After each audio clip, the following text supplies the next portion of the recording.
জয় মা কামাখ্যা। আমি শ্রী মোহরাজ মহারাজ, মা কামাখ্যা তন্ত্র সাধক। আজ আমি আলোচনা করব দেবগুরু বৃহস্পতি 13 জুন শুক্রবার 2025 তারিখে মিথুন রাশিতে অস্ত গিয়েছিলেন। গুরুদেব বৃহস্পতি 7 জুলাই সোমবার 2025 তারিখে মিথুন রাশিতে উদয় হতে চলেছেন। কবে উদয় হচ্ছেন? বৃহস্পতি 7 জুলাই সোমবার। 7 জুলাই রাত 9:07 গুরু গ্রহ উদয় হবেন।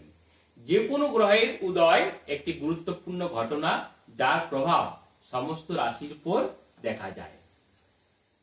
তো এই গুরু গ্রহের প্রভাব কোন কোন রাশির উপর দেখা যাবে জেনে নিন।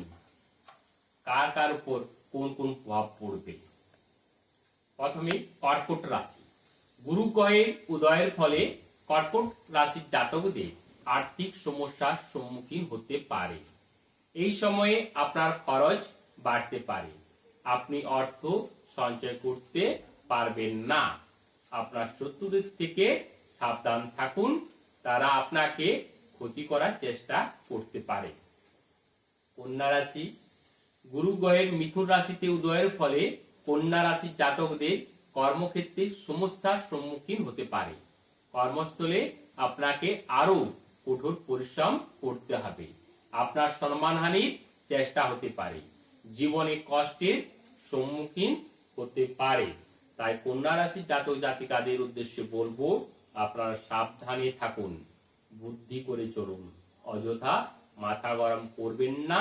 আর কোন রকম মহিলা সঙ্গে পড়বেন না, অর্থাৎ অপরিচিত মহিলাদের থেকে একটু দূরত্ব বজায় রাখুন, অসুবিধা পড়তে পারেন। বৃশ্চিক রাশি।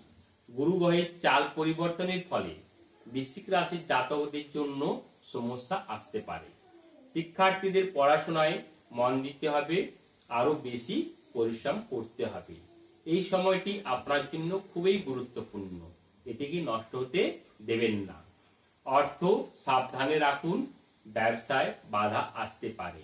এছাড়া প্রতিবেশীদের সাথে খুব ভালোভাবে সযত্নে সম্পর্ক বজায় রেখে চলুন।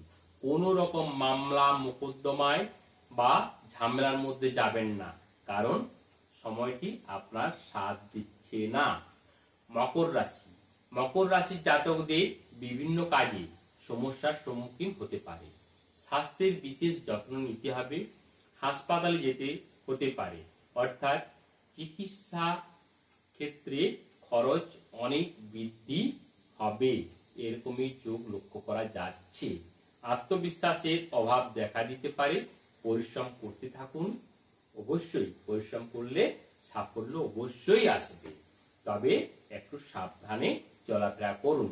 আমার রাস্তাঘাটেও যারা গাড়ি চালান তারা একটু সাবধানে গাড়ি চালাবেন, কারণ দুর্ঘটনার যোগও লক্ষ্য করা যাচ্ছে। তাহলে দেবগুরু বৃহস্পতির প্রভাবে কর্কট রাশি, কন্যা রাশি, বৃশ্চিক রাশি ও মকর রাশি, এই রাশির জাতক জাতিকারা একটু সাবধানের সাথে চলাফেরা করুন। বাকি যে রাশি জাতক জাতিকারা আছেন তাদের পক্ষে দিনগুলো অনুকূল থাকবে। তাই কর্কট রাশি, কন্যা রাশি, বৃশ্চিক রাশি ও মকর রাশি, আপনারা কোনো ফাটকা ব্যবসায় যাবেন না। আপনারা লটারি জোয়া এর মধ্যে নিজেকে ইনভলভ করবেন না, অর্থাৎ লটারি থেকে দূরে থাকুন। প্রাপ্তি যোগ কিন্তু নেই বললেই চলে। তাই বলি, কর্কট রাশি, কন্যা রাশি, বৃশ্চিক রাশি, মকর রাশি, আপনারা সাবধানে থাকুন, সতর্ক থাকুন, ভালো থাকুন।